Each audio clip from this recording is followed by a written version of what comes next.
First, two boards that had been ripped and docked for the top of the drawer casing were symmetrically marked and cut with a biscuit joiner, and dry clamped to see if they were correctly cut.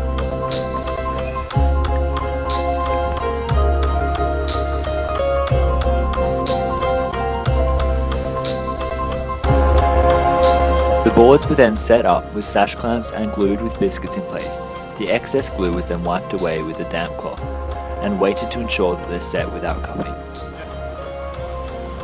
For the drawer casing front, 19mm by 19mm lengths of timber were cut on the table saw and marked, drilled and downed, which were then assembled, dry clamped and glued. The drawer casing sides, which had previously been ripped and docked, were set up on the table router and 19mm by 9.5mm sections were taken out, in place for a rebate joint. They were then set up to take 12 by 11mm out of the top, in place for a double rebate joint connecting the top of the drawer casing to the sides. The same was done for both the back and the front of the drawer casing, in place for a double rebate joint. The top of the drawer casing then had the reciprocal amount of timber removed from the double rebate joint, being 7 by 8mm.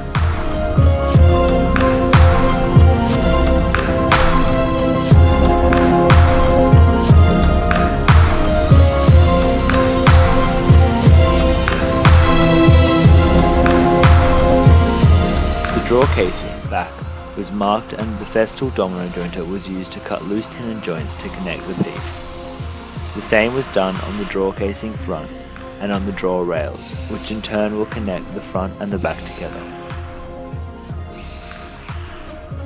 Then all the components were assembled and glued with Titebond 3 glue and connected, and excess glue was wiped away.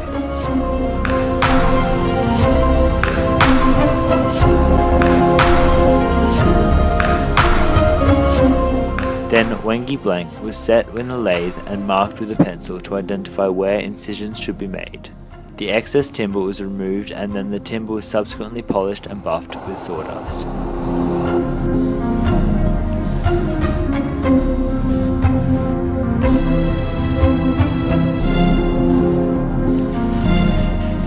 A bow was constructed to allow for the drawing of an even curve on the fascias.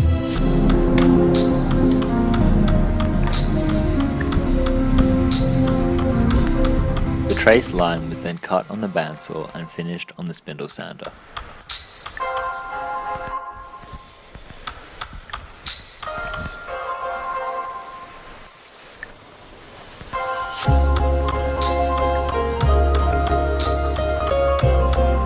The legs were then shaped with a plane to make an even surface and remove any excess material.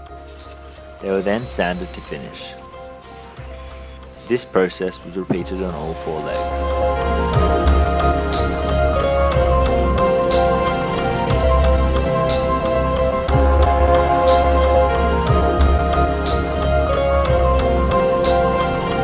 The legs were then set up and cut with the Festool domino jointer ready for the loose tenon joints. The curved fascias were also cut with the Festool domino jointer for reciprocal sides of the loose tenon joint. All of the components were then set up and glued.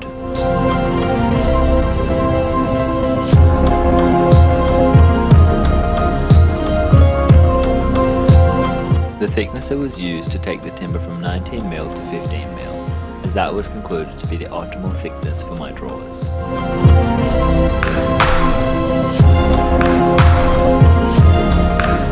After that, the timber was ripped on the table saw so that the drawers would be a correct height of 100mm. The drawer fronts were then cut on the table saw at 366mm.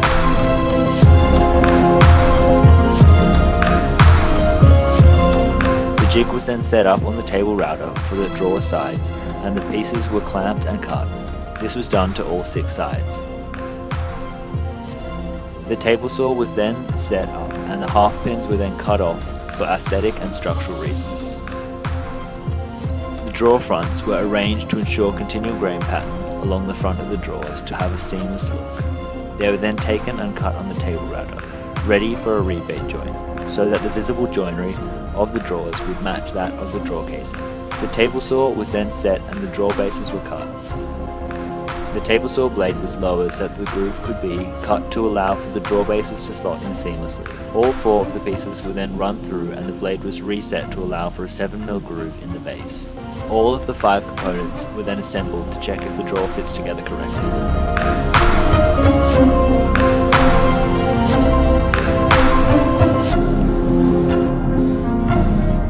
First, the slab was cut down the middle following the center grain. Then it was clamped together to ensure that there would be no movement when cutting the butterfly keys. The trimmer was used to remove majority of the timber.